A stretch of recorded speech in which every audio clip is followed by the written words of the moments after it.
Ok, bonjour, bonsoir la famille. Famille, j'espère que vous allez bien. J'aimerais que vous partagiez cette vidéo parce que je vais m'adresser au grand frère Tiken Jah Fakoly dans le respect et dans la considération, mais ça va lui piquer. J'espère que vous tous, vous avez écouté cette vidéo-là. Ça a sorti, tout le monde a écouté, que je ne vais pas mettre ici. Mais je vais lui rafraîchir la mémoire de ce qu'il a dit hier. Mais lui, il a oublié ça. Parce qu'on dit dans la vie, on reconnaît un homme à travers tes paroles et à travers tes dits. C'est ça, on reconnaît un vrai homme. Hier, c'est toi qui chantais. Quand l'Afrique sera unie, ça va faire mal. Et tu nous as fait croire que tu es révolutionnaire. Voilà pourquoi beaucoup d'Africains te suivaient en te croyant. Mais aujourd'hui, comme tu as eu l'argent, tu veux dérouter. Papa, c'est pas à nous parce que nous, la jeunesse là, on est conscient et puis on est là. On va écouter ici une vidéo de Tiken et on va rentrer en profondeur. On écoute. De l'Afrique. Une autre chanson dit quand l'Afrique s'éveillera, ça va faire mal.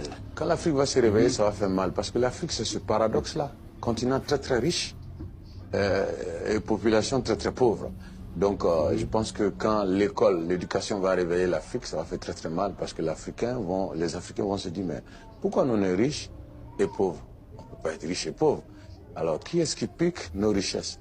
Alors, il faut que on nous donne notre part du gâteau, etc. Et je pense que quand les Africains seront ensemble, ce combat peut être gagné rapidement. Parce qu'aujourd'hui, nous sommes à une époque où il y a le combat, je veux dire, des victoires de l'opinion. Et je pense que si les Africains sont ensemble, il y a beaucoup de personnes dans le reste du monde qui veulent nous aider.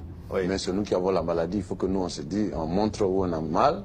Et que voilà, tout le monde viendra nous aider. Balayer les dictatures, balayer tout ça, je pense la corruption. Je pense que tout ça, c'est un processus. On parle de corruption en Afrique, effectivement, ça existe, mais ça...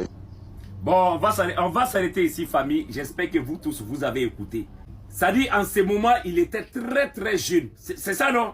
Mais... tu as oublié quand tu es venu voir le capitaine Ibrahim Traoré, tu as tenu des discours que peut-être que toi tu as oublié. Et dans ta dernière sortie, toi-même tu as dit, tu es venu, tu as fait des vidéos, c'est rentré ici, c'est sorti.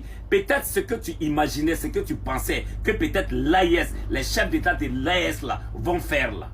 Peut-être que comme ils n'ont pas fait, voilà pourquoi tu changes de veste, mon frère. Mais ça ne passe pas. On va écouter ton discours ici, quand tu étais venu ici au Burkina Faso, on écoute.